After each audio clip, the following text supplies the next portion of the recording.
ఇక BRS party working president KTR కొన్ని YouTube ఛానళ్లపై తీవ్ర ఆగ్రహం వ్యక్తం చేశారు.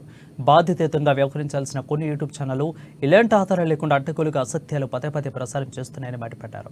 ప్రజలను తప్పుతో పట్టించేలా థంబ్నెయిల్స్ పేరుతో వార్తల పేరుతో శుద్ధ అబద్ధాలను చూపిస్తారని విమర్శించారు.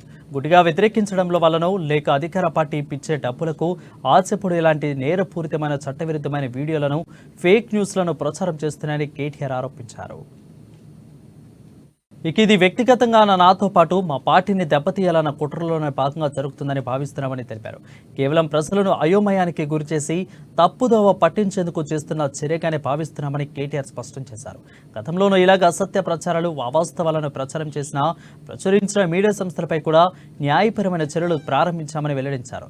ప్రస్తుతం కొన్ని యూట్యూబ్ ఛానళ్లు చేస్తున్న ఈ దుర్మార్గమైన కుట్రపూరితమైన చర్యలను చట్టబద్ధంగా ఎదుర్కొంటామని తెలిపారు.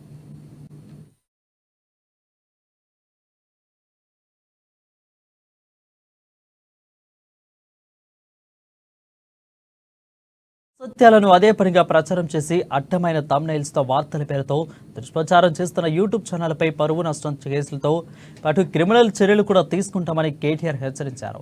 దీంతో పాటు ఆయా యూట్యూబ్ ఛానళ్లను నిషేధించాలని యూట్యూబ్కు అధికారికంగా ఫిర్యాదు చేస్తామని పేర్కొన్నారు. ఇప్పటికైనా తమ తీరు మార్చుకోవాలని విజ్ఞప్తి చేస్తూనే కుట్రపూరితంగా వ్యవహారం నడిపే యూట్యూబ్ ఛానళ్లు చట్ట ప్రకారం తగిన శిక్షకు సిద్ధంగా ఉండాలని హెచ్చరిస్తున్నామని కేటీఆర్ స్పష్టం చేశారు.